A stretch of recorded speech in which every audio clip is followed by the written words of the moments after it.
Okay, moving past multiplication, division, addition, and subtraction, the next step on the order of operations that is higher above those is exponents. In my opinion, the toughest part of coping with exponents is just in taking your time and actually working it out. So before we get to that, let's make sure we actually understand what exponents are. A power is created when a base is taken to an exponent. So if you look carefully, you have a b and a small e.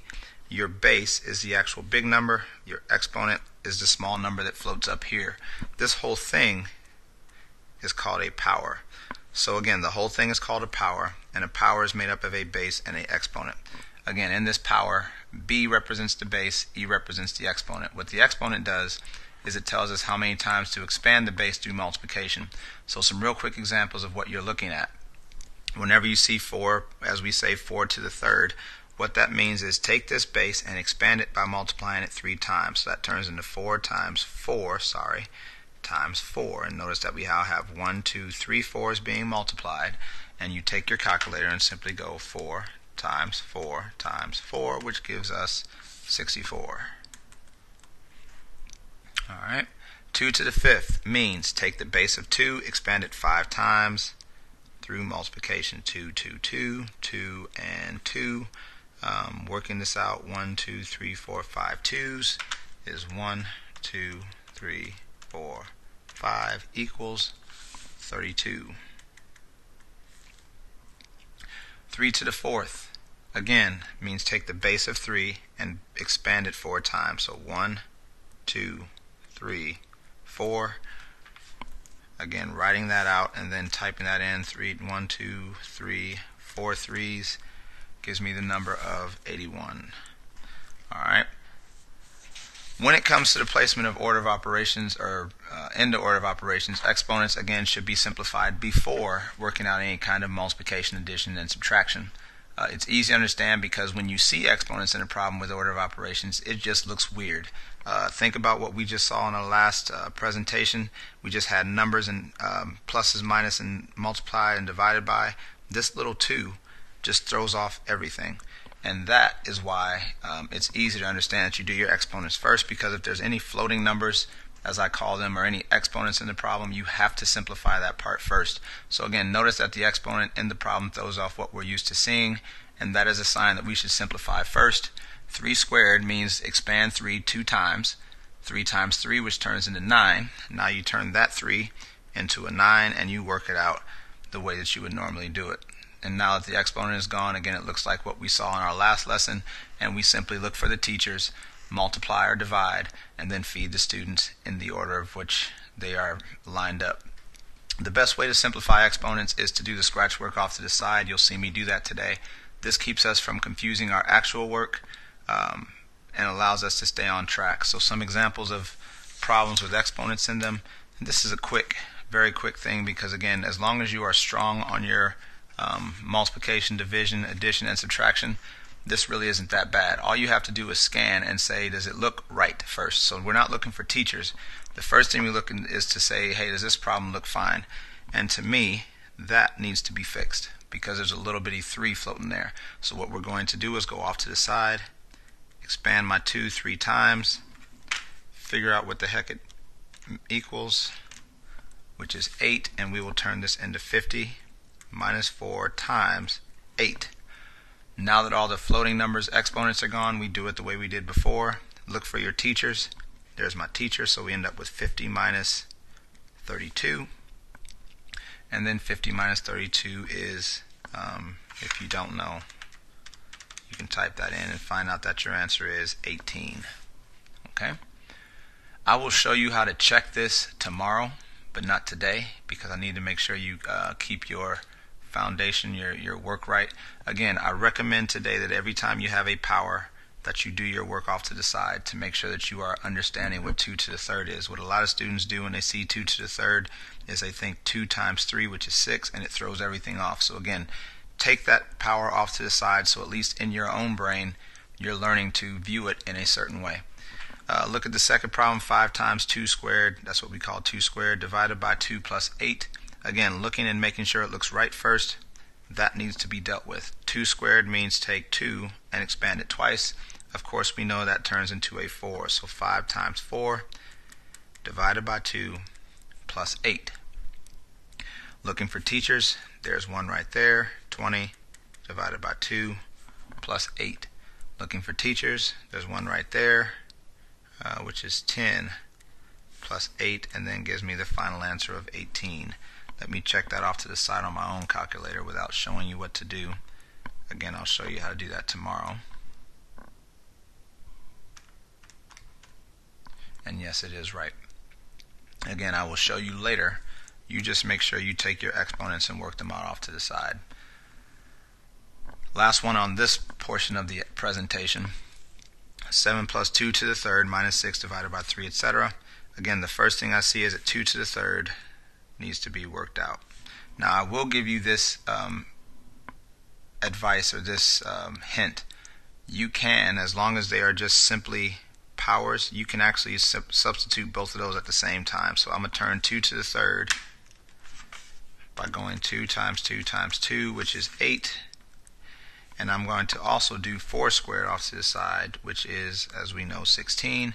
And then I'm going to translate both of those into their actual numeric values. So 7 plus, again, 2 to the third substitutes to be 8, minus 6 divided by 3 plus 4 squared turns into 16 times 2. And again, once we have simplified every single exponent in the problem, everything else looks just like we did in our last lesson. Looking for a teacher, there's one there. 7 plus 8 minus 6, nope, minus 2, because 6 divided by 3 is 2, plus 16 times 2. Looking for a teacher, there's one. That's a 2, not a 12. Sorry. So 7 plus 8 minus 2 plus 16 times 2 is 32. And then once we've gotten rid of our teachers, our multiplication and division symbols, first student, 15 minus 2 plus 32, first student, 13 plus 32, and then first student or only student, which is actually 45. Again, let me check to make sure off to the side if you don't mind. Again, I will show you how to do the actual calculator work later, but I need to make sure you focus on your basics for today. And yes, that is right. So, as you can see, exponents do not add much difficulty. The only hard part is having patience to take your time and work them out in the scratch work area. Again, I have students who do the work right underneath their parts, and it messes up everything. Be sure to expand your exponents until you absolutely understand how they work. Again, I can't catch you doing it wrong. The only thing that's going to happen is you're going to make mistakes, and it's going to cost you points. A common mistake, again, is looking at 3 squared and assuming that the answer is 6. But if you expand it first, like I'm telling you to, and do 3 times 3, it's easy to see that the answer is not 6, it's actually 9. So get some practice on that today as you work on it. Right now we want to move to our second video, which is on parentheses. The final level of order of operations is parentheses. The tricky part is working with parentheses, or tricky part of working with parentheses is that parentheses are also used to indicate multiplication. These two situations are not both parentheses in terms of order of operations. This just says 5 times 6. This one is parentheses with a 5 plus 6 inside. Alright, again, the first situation is not parentheses, it just represents multiplication. The second parentheses is, and the reason you know it is because there's not an operation sign in here, but there is an operation sign on the inside. Alright, so whenever there is work to be done inside, that is a parentheses situation. Do not just assume that because there's a parentheses here that this is first, because if, for example, I gave you 10 divided by 5 parentheses 6, and you thought this is parentheses first, nope, because remember, if we wrote it in its original form, that does not get done after that. They would do this first, that second, because those are both teachers. So again, be careful when you see just a number in parentheses. That is just multiplication. It is not a parentheses situation. There has to be an operation on the inside. So in the order of operations, the first job is to simplify all sets of parentheses to one value, just like they looked like up here. If there's more than one operation inside, apply the order of operations inside to simplify them. So some quick examples of what we're talking about, and then we move on to our last video, or last portion of the lesson. 3 times 2 plus 4 squared minus 5. Again, first thing you notice, when you see parentheses is ask yourself, is there anything to work on the inside? Yes, there is. 2 plus 4 needs to be shifted. So we do 3 parentheses, 2 plus 4 turns into 6, rewrite the squared, rewrite your minus 5. Once again, going with what we understand about order of operations, we cannot do our typical work until exponents are gone. Keep in mind that is not a parentheses anymore. We are looking now at a power. Again, do not think that you do 3 times 6 first, because that's multiplication. This is an exponent. And what we know about order of operations, that is multiplication. This is an exponent. This goes first. Again, get rid of your parentheses down to one value. Then look for your exponents. 6 squared means 6 times 6, which of course turns into 36, minus 5. Now do your 3 times 36, which is 108, minus 5, or 103. Once again, simplify the inside. Once that's done, if there's an exponent, get rid of it, and then follow everything else. That's what today's practice is going to be about. The next one, 5 plus 2 times 3 squared minus 8. Inside of this parentheses, you actually have an exponent and a subtraction. So again, because we are looking at the parentheses, you actually ignore all the rest of it, and you do the order of operations inside of here. Of course, the first thing we would do here is the squared. And so we write the 5 and the 2. We write our parentheses. We turn that into 3 times 3, or 9, minus 8, minus 6. We still have more work to do inside the parentheses, so we still do that first. 5 plus 2, parentheses, 9 minus 8 is 1, minus 6. We then view this as multiplication, not a parentheses, because it's been simplified, which means that that is the only teacher in the problem. So 5 plus 2 minus 6. First student in line is 5 plus 2. 7 minus 6 turns into 1. That is our answer. The hardest part to today is going to be, again, slowing down and making sure you organize and think through all those problems, because if you don't, it's going to get confusing, and it's going to get really, really bad if you don't just slow down. It's one decision at a time. Analyze, make your decision, and go from there. Here we see a very ugly problem, but we can do it. Inside of this parentheses, again, whenever you've got more than one thing inside the parentheses, just ignore everything else. Inside of here, what we would do is we would do the division first, and it's not because it's stronger than multiplication, it's because it's actually in line first. So 2 parentheses 2 times 2 to the third plus 5 parentheses 4 divided by 2. Again, here's the hardest part, is the patience of actually rewriting everything else. Now what we have to do is, again, simplify this part. So 2 parentheses 4, because that's inside of parentheses, to the third plus 5 times 4 divided by 2. This is not a parentheses situation because there are no operations inside. That is also not a parentheses situation because there are no operations inside. But here is an exponent which we need to expand and find the answer to. 4 times 4 times 4, which is 64. So 2 parentheses, that turns into 64, plus 5 times 4 divided by 2. Now that all the exponents and parentheses are gone, now we just look for teachers, which this is a teacher. 2 times 64 doubled is 128.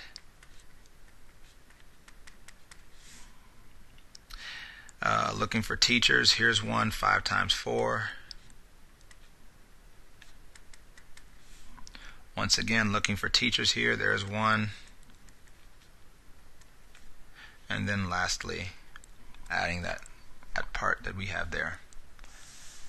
So, looking at this, it represents the highest level of problems when working with the order of operations. Just be sure to simplify all of your parentheses to one value before moving on to your exponents, and then after your exponents, everything else is the same as it was before. Once again, get rid of your parentheses situations. That's why the P is on top. Get rid of all your exponents. That's why E is next. And once you get rid of the parentheses and the exponents, you get back to what you did last week, or what you did in our last lesson. So again, practice and be sure to pay attention to your mistakes. When you make mistakes, be sure to try to note them to yourself and make a mental note of what you should not do. The last thing we're going to do for today, again, because we have to do this in one day and wrap it up in one day, is that we're going to get into the substitution part of it. Now that we have an understanding of everything, it's time to apply it to variable expressions.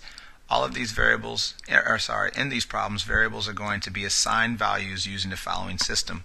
You're going to see something like this: a equals 7, or m equals 4, or y equals 6. These statements mean that whenever you see an a, every a you're going to see in that problem you want to turn into a 7. Every m that you see you want to turn into a 4, and every y that you see you want to turn into a 6. The biggest piece of advice I can give you for all of your algebraic experiences, that means from here on out, is that anytime you change a variable into a number, use parentheses. There are a few situations I'm going to talk about that you don't probably want to use parentheses, but typically I'll say 90% of the time you will want to use parentheses. So let's look at some examples real fast and wrap this up for the day so you can get to your practice. You'll see something like this: evaluate, which means find the value of each expression for m equals 3 and n equals 7. So of course we can't evaluate this yet, so what we do again is we're going to replace m with a parentheses 3 close. Then we're going to replace n with a parentheses 7 close, and then there is a squared there. The reason it's important for you to understand to close it right after you put the letter in is because some of you are going to write this, and that would mess everything up because that squared is not part of n. Again, change your n first and then put the squared outside, and you don't want to mess that up. Based off of what I see, this is 3 times 7 to an exponent, because remember there's no parentheses here. That's not a parentheses situation. This is not a parentheses situation. So you multiply those two, or you take it to an exponent. And again, the first thing we learned just now is that exponents go first.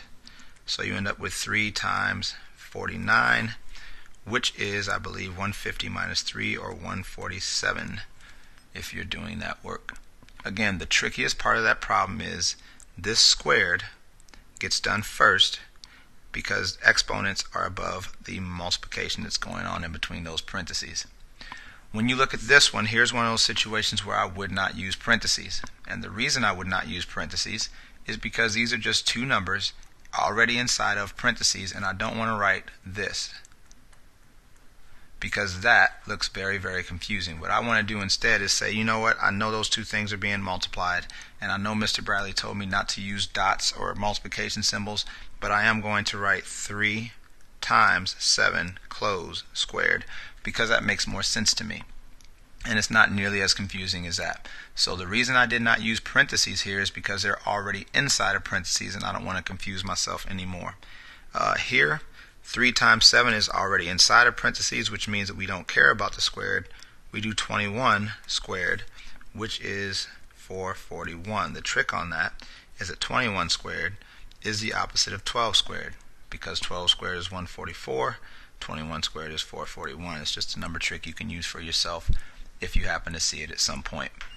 But the bottom line to that again is make sure you understand why I did not use parentheses, and then also understand that because these are inside of parentheses, we have to do that part first. Alright. No, it's not the last question, last on this sheet. Changing this one, 4. Again, m is 3. So 4 parentheses 3 squared plus parentheses 3. N is 7. But because this is inside of parentheses, again, I'm not going to put n in parentheses. I'm just going to do that. And the only thing that happens is you just have to make sure you take your time and go down this list. Really, I wouldn't even worry about that. Just go down that list. Take care of all your parentheses first, which notice we have one here, and just leave everything else alone. All of my parentheses situations are gone. Now you look for all your exponents. Well, here's one here. 4 times, let's see, 3 squared is 9. Plus 21 squared, we just learned, is the opposite of 12 squared, or not opposite, but it's backwards, which is 441. The reason I don't put that in parentheses is because it's just being added on. Now we have a teacher here, 4 times 9, which is 36, plus 441. That makes 7, that makes 7, so 477 should be my final answer there. Again, this represents the highest part of what you have to be able to do today. Working out the next couple, you'll also see it with a semicolon, which means evaluate this with this information going with it. So again, 3, a changes into a 5, b turns into a 2 squared minus parentheses, again I see another letter, a squared. There are no true parentheses, so p is taken care of. Looking for my exponents now. Here's one, and remember we can do both of these at the same time because exponents just get worked out. 2 times 2 turns into 4. 5 times 5 turns into 25, so 3 parentheses 5 parentheses, again that's going to turn into 4 minus, and because there's nothing being done with this, I can just put my 25 there. Looking for the first teacher in line, which is 3 times 5. Looking for the first teacher in line, which is 15 times 4. And then 60 minus 25, I believe, is 35. Don't worry so much about the speed I'm working it out. Just make sure you understand why my decisions were what they were. Alright. And then the very last one, 4x plus 3y. Again, this has a big division part, so I'm going to do 4 parentheses 10 plus 3 parentheses 2 because x is 10, y is 2. Draw my line. Here's another time I don't use parentheses. If it's just a number plus or minus a number, unless that number was negative. So here I'm just going to put 10 plus 2 because I really don't need this. That is a little bit more than what I want to be looking at, and again it's just adding 2 numbers, so there's no need to use it there. But again, order of operations in this one, and whenever you see a big problem with a big fraction, just simplify the top by itself and the bottom by itself. So here I'm going to do 4 times 10, which is 40, plus 3 times 2 all over 10 plus 2. Here I'm going to do that, which is 40 plus 6 over 10 plus 2. 40 plus 6 turns into 46 over 10 plus 2. 10 plus 2, of course, turns into 12, and then from there I reduce that. Both of these are even, which means that it would get 23 over 6 from what I know. That's 40 plus 6, which is right over 12. Yep. And that is it. So there is no way, which is why I'm just kind of working through these. There's no way to show you all the possible combinations you're going to face. Just remember to substitute carefully. Apply the order of operations. Again, the best way I can tell you is take care of all of your parentheses situations and immediately look for any exponents in the problem. As long as you do that, the rest of your problem will be the same as it was yesterday. Alright, so our last lesson that we had. So other than that, again, practice. If you mess up, bring it back to me if you don't know what you did wrong. Just make sure you communicate anytime you're having issues, and use the rest of this hour to get some practice on those questions. Make sure you take pride in it. Don't just allow yourself to miss them, otherwise things are going to go really badly. Good luck.